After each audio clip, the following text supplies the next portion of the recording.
Today we're driving the 2025 Volvo EX30. This is Volvo's new entry-level EV. It's small, it's relatively lightweight for an EV, and it makes 422 horsepower, 400 pound-feet of torque. This is the dual motor performance Ultra, and it costs about $48,000. It's painted in what looks like to be highlighter yellow. Volvo calls it moss green or something like that. And it's interesting because it just looks and feels like a Tesla in here. All your controls are in this screen. You get a few buttons on the steering wheel, your turn signal stalks, your gear stalk right here. But a lot of things are taken from the Tesla playbook. This could be some of Geely's influence, not exactly sure. It doesn't necessarily feel like a Volvo in here. Still though, let's walk you guys around it, talk about what it's been like to live with, and we'll give you guys some driving impressions later on in this video. First, let's start on the outside and we'll get to this interior.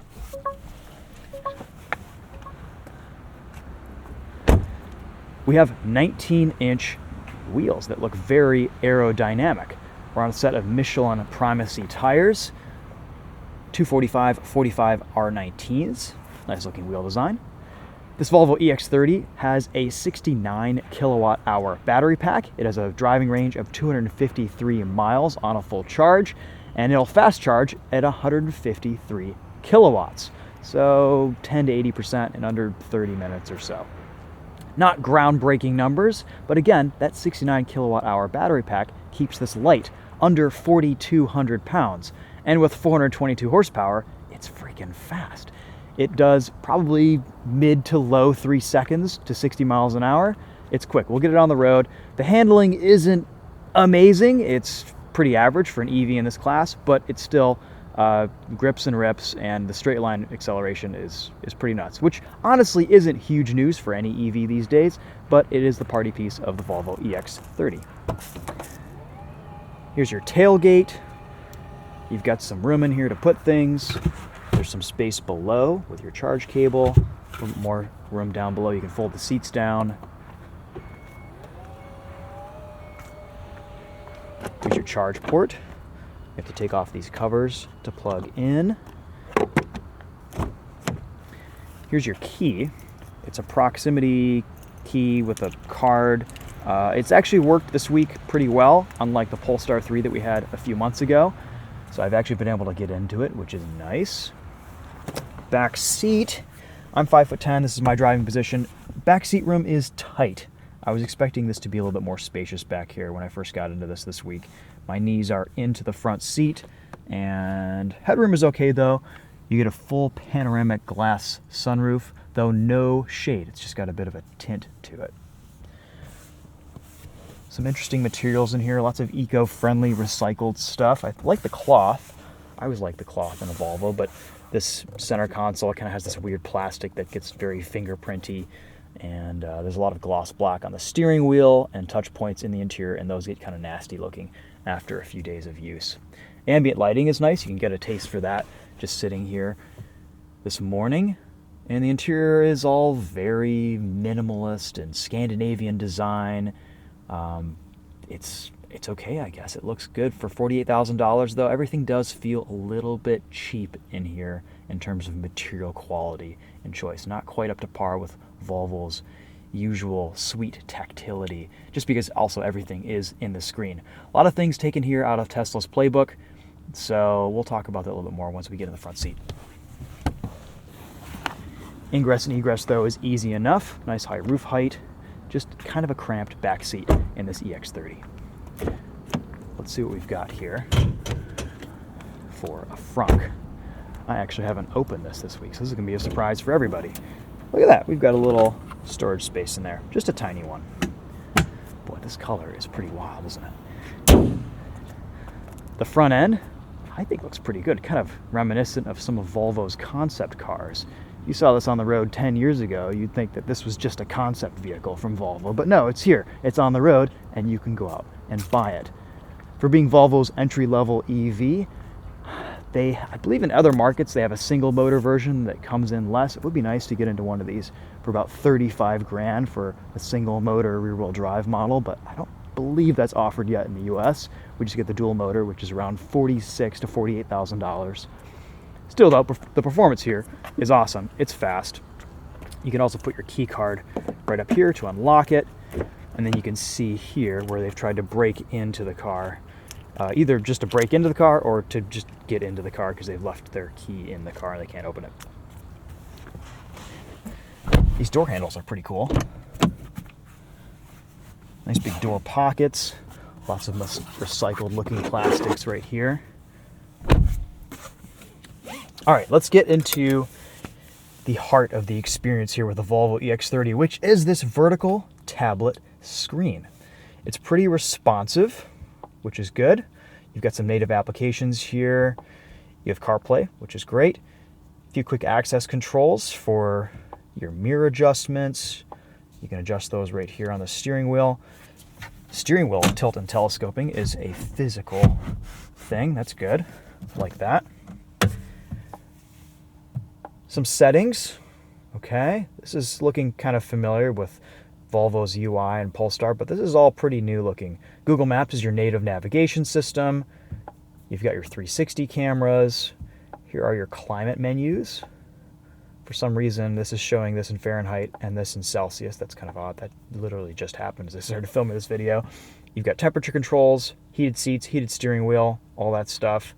And then your volume is right here. It's a slider. No physical volume switch. And then this is kind of silly, but I guess it saves space. To roll down the windows in the front, you have two buttons, and then you press this rear button to roll down the rear windows. So just an extra step there. I guess it works because they are all auto, which is nice. You got your lock and unlock buttons right there. This cup holder slides back to allow a little bit more room, or you can get another cup holder by sliding it even more. You've got this down here, kind of a strange glow-in-the-dark highlighter green color for this stuff. Not sure that's going to age super well, but you have wireless charging down here and a couple places to put your phone and devices and things down here, and I guess you can just cover that up too. All right, so that's the Volvo EX30. There's not really much to it. I guess there is a glove box right here, but it's in the middle, not right here. Couple complaints living with this week. We have a couple settings in here that reset every time you start up the vehicle. This is a profile loaded, so it should save stuff like this, but it doesn't. You always have to turn off lane keeping aid, and then there's another lane keeping setting deep within the menus here. Because it's just infuriating to live with. Every time you're not perfectly centered in the lane, the steering wheel vibrates. It's pretty much always vibrating driving down the road because here in Michigan, we have potholes. We have to avoid them. The people are on their phones. We have to move over to give them room.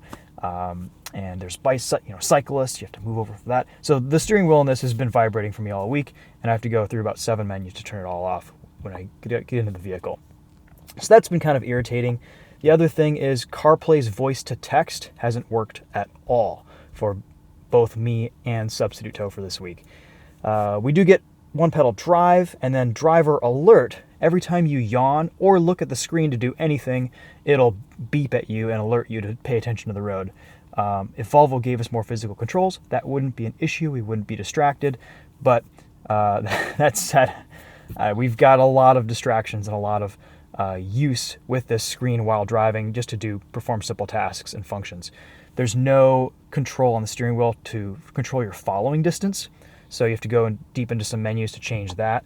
I believe that is in here. So steering assist, okay, pilot assist, speed limiter, interval, time to interval for vehicle head. There's a space for that right here on the steering wheel. I don't know why they don't just put it in there. The shortest distance when you're following a vehicle with pilot assist is tailgating. Medium is acceptable, and long is probably more what you want to be a socially acceptable driver. One pedal drive is there, it works, but it's a very light, very subtle system. You mostly have to use the brake pedal coming down from speed in this EX30, unless if you're just very lightly cruising down. And one pedal drive does increase as your battery capacity goes down, as the battery system warms up. But right now, like with a full charge, cold morning, cold start, I'll barely be able to use one pedal driving. I'll mostly be using the brake pedal. There's also a performance all-wheel drive mode, which disables one-pedal drive and prioritizes performance over range, and then you can do ESC off. We'll test that out. Actually, I don't know if the car is even on right now. I don't think it is. That's okay. And then you've got your lane keeping aid right there. So let's see. Let's turn the car on. All you have to do is just hit the stalk in forward or reverse. So we're just going to leave it on, and we're going to see how much the steering wheel vibrates in this video, and then we can go back in here and turn that off. But again, that is quite a few menus deep. Luckily, if you get into a menu, you can always just tap it again and get out of that menu. Here's CarPlay. CarPlay has mostly worked for me this week. A couple of weird connection issues, but I think it's been okay. All right, so let's set off. There's your reverse camera. Nice camera systems, nice layout with the screen. Good use of screen real estate here. There we go. We'll set off and see what this drives like. Tiny little steering wheel.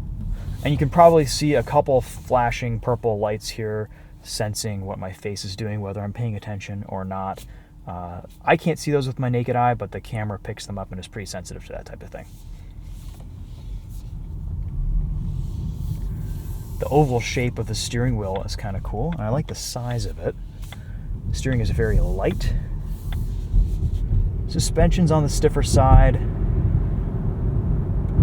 And there's quite a bit of boominess over bumps. A little bit more NVH in this EX30 than I would like. Interior feels pretty well bolted together though. There isn't really much to it. No rattles this week, which is good for an EV. Savage Geese here trying to infiltrate our video as usual.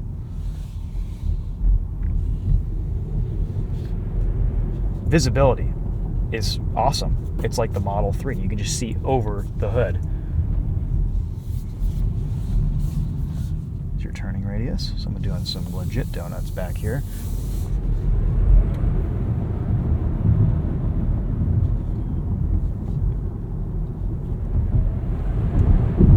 Yeah, it's super quick. Surprisingly quick.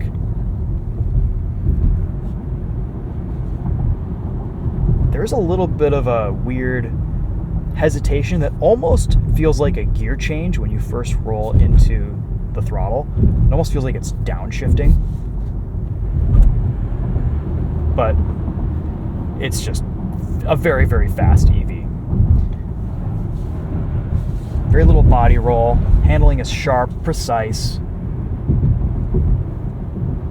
And this is the performance model, so I can forgive it some of its stiffer chassis tuning.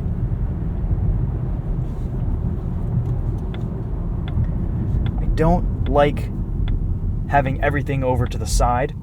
Your speedometer, your turn signals, your basic menus and everything. It would be nice to get a screen right here where you could see some things.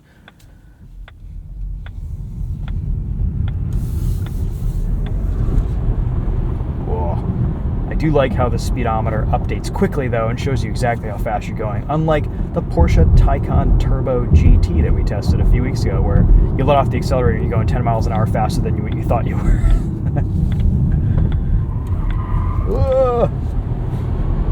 There's a lot of understeer.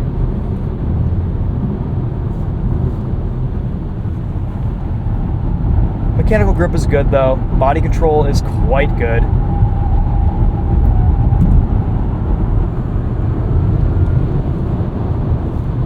Yeah, and this thing has some serious power.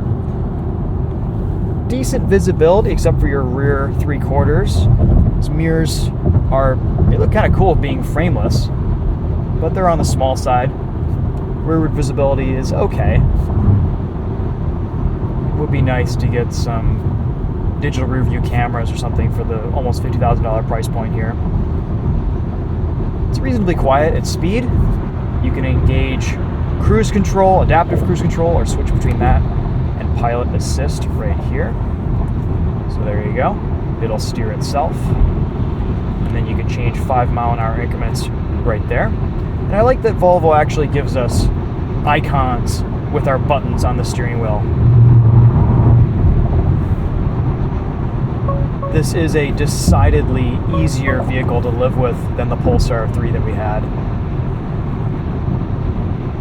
But it's also kind of an annoying vehicle to live with because it's always warning you of things that you're doing or not doing, and it's distracting. You're always looking over to see what the warning message is saying.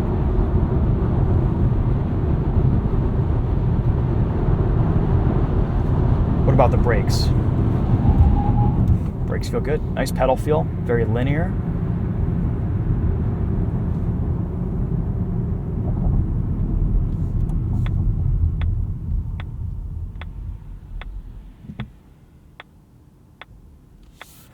Comes to a stop pretty smoothly. Volvo's always done a nice job with that calibration in their EVs.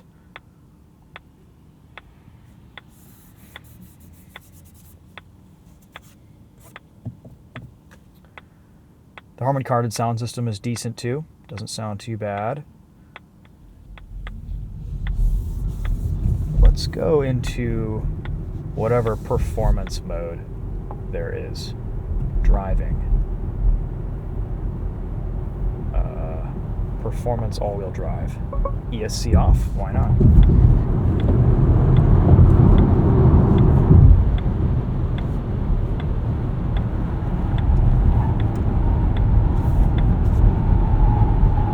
Ah, that's how you turn off lane keep assist. There it is, it's off.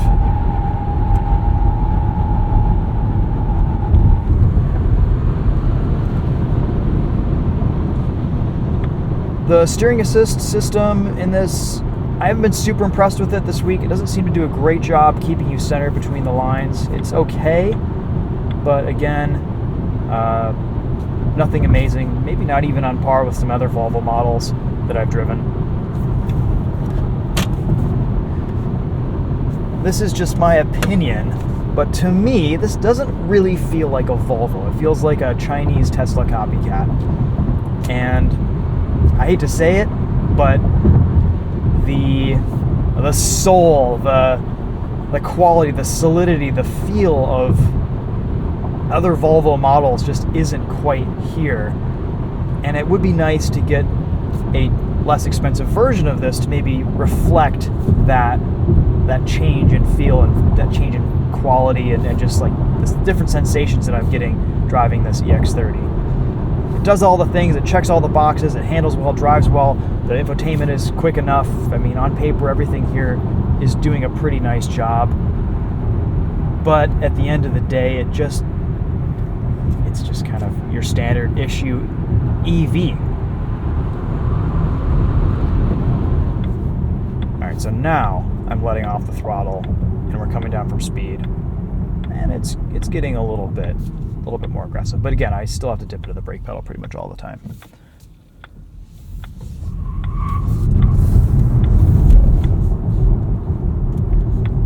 Let's see what this all-wheel drive system does. Okay, Savage Geese, this is getting out of control. But this gives us an opportunity to use our screen. So let's see here. One pedal drive. Let's do performance all-wheel drive, ESC off, and then we'll turn this off so it stops vibrating at me. Okay, migratory birds. It still feels like it's holding back.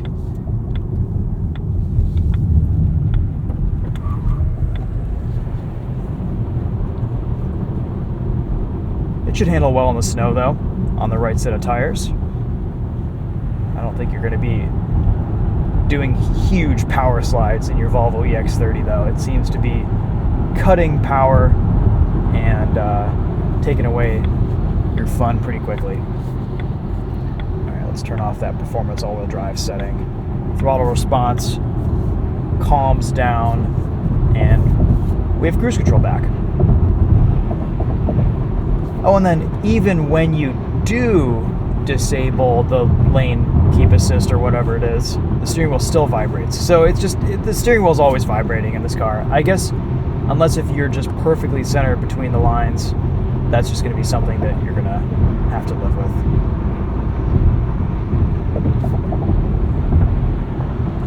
If we turn this off, nope, that's off, okay. Yeah, Yeah, I don't know if that actually really works, that turns anything off. And you do need to keep your hands on the steering wheel for pilot assist to work.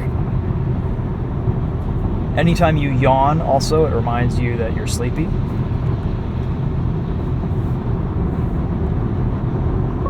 Steering wheel buttons don't necessarily always respond quickly. It says to focus on the driving. We'll show you what the medium following distance here looks like on the highway.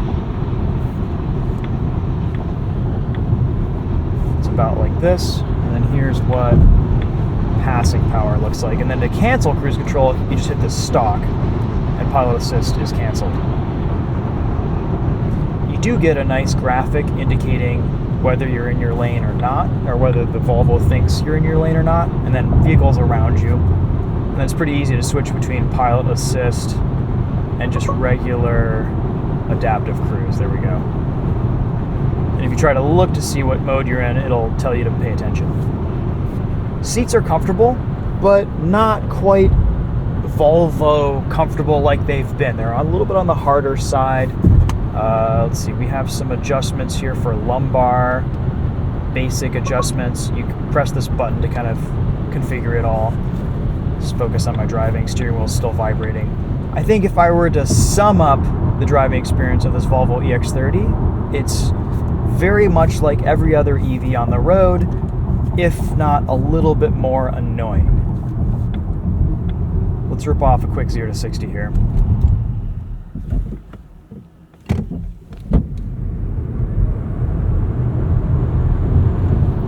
That's it.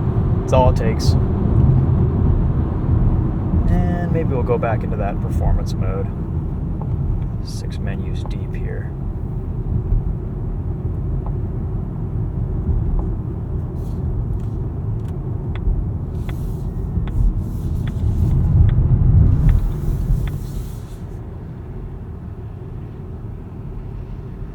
For being the performance model, I would like a little bit less understeer.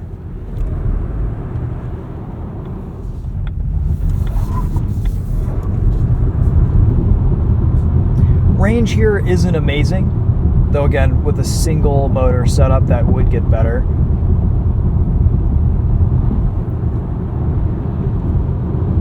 It does feel light and nimble. It doesn't quite have the same cumbersome heft of a lot of EVs on the road. And that's because it probably weighs about 800 pounds less than a lot of EVs on the road, and that's just down to slightly lower battery capacity. So there's some pros and cons there for sure. Maybe we'll get past these intersections. We'll do one more 0 to 60 in that performance mode with traction off. ESC off. All right, ready? Braking test. And 0 to 60. Do not press both pedals at the same time. That's pretty quick. That's pretty quick. All right, one more highway entrance ramp, and that'll probably wrap up our thoughts on the Volvo EX30. Understeer.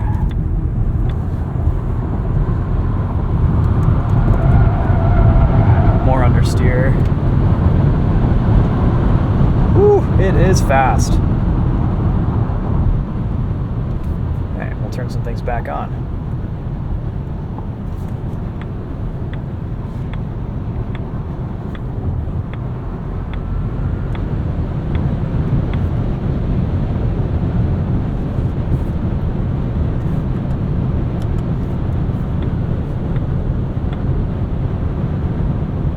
All right, so what else? Steering on center is a little bit vague. I have this set to the medium steering feel setting. Firm, I think, might help with that, but it is easy to wander out of your lane in this, just kind of resting your hand on the wheel. Soft, I think, is a little bit too light. Medium and firm feel about how they should in this. I think the best way I can sum up the Volvo EX30 driving experience is that there are so many alerts warning you and telling you to be safe coming up on the screen that it actually makes the car dangerous to drive, because you yawn, it tells you to take a break. You slightly go off your lane, the steering wheel vibrates, which is distracting, breaking your focus. You look at the screen to perform any function, turn something off that's maybe distracting you, like lane keeping aid or driver alert, and it tells you to focus on the road. It's just an incredibly distracting and just almost dangerous driving experience, because this car can't quite drive itself yet, and the systems are just okay. I don't trust the lane centering in this at all to keep me centered between lanes, or like not crashing into something while I'm using and operating this screen. They're not giving us physical controls. They're giving us a kind of menu heavy infotainment UI here that requires a lot of input and a lot of focus and a lot of attention from the driver, even though it's telling you not to put your attention on this. It's just this weird contradiction with, one, Volvo's safety philosophy and focus on safety, and two, just trying to do what Tesla did 10 years ago. And at the end of the day, it's not a very good execution. It should be organized better. We should have more control, maybe a dual screen setup, one with constant icons, or a split screen or a larger screen, I don't know, or maybe just some physical controls. But it is, I feel the same way about this as I do a lot of vehicles that just have tablet screens for all their controls. It's just a distracting and I think dangerous driving experience. So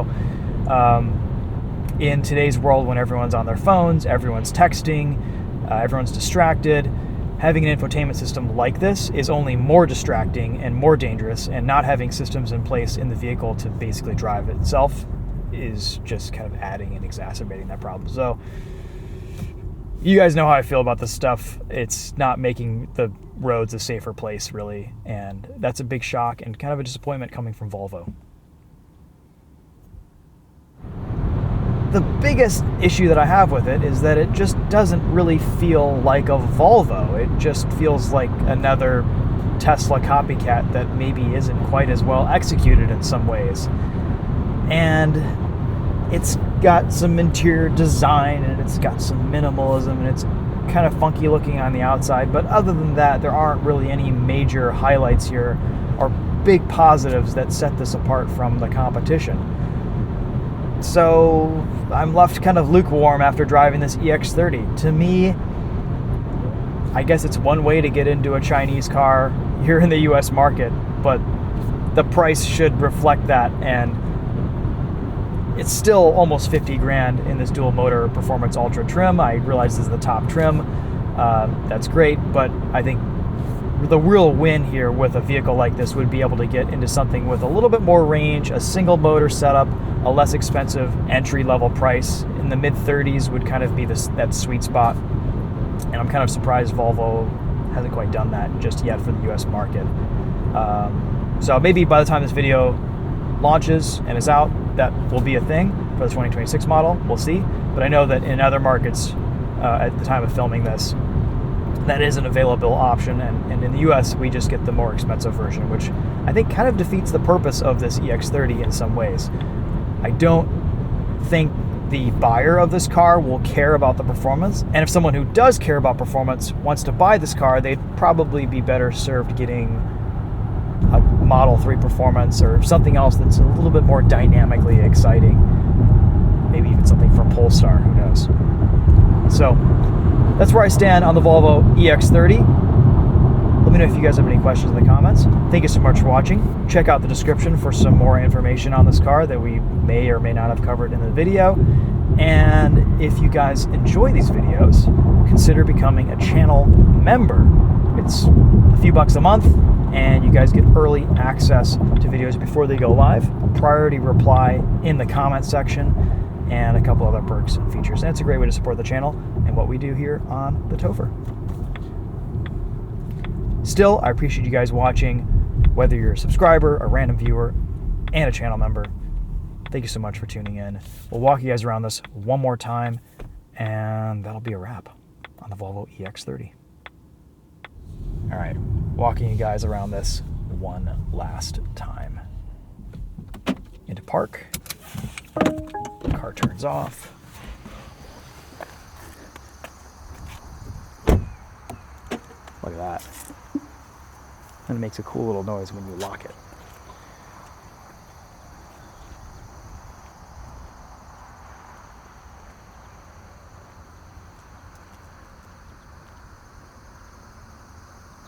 If you walk away and then you have the key in your pocket and you're anywhere within 15 feet of the car, it'll turn back on.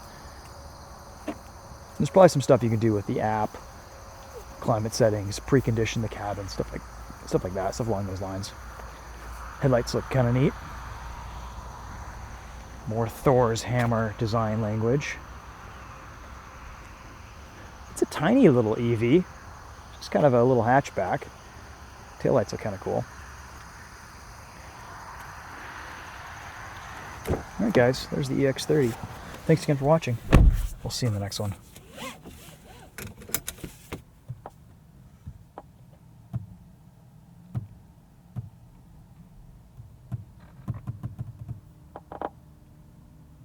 Guess we're not quite ready yet.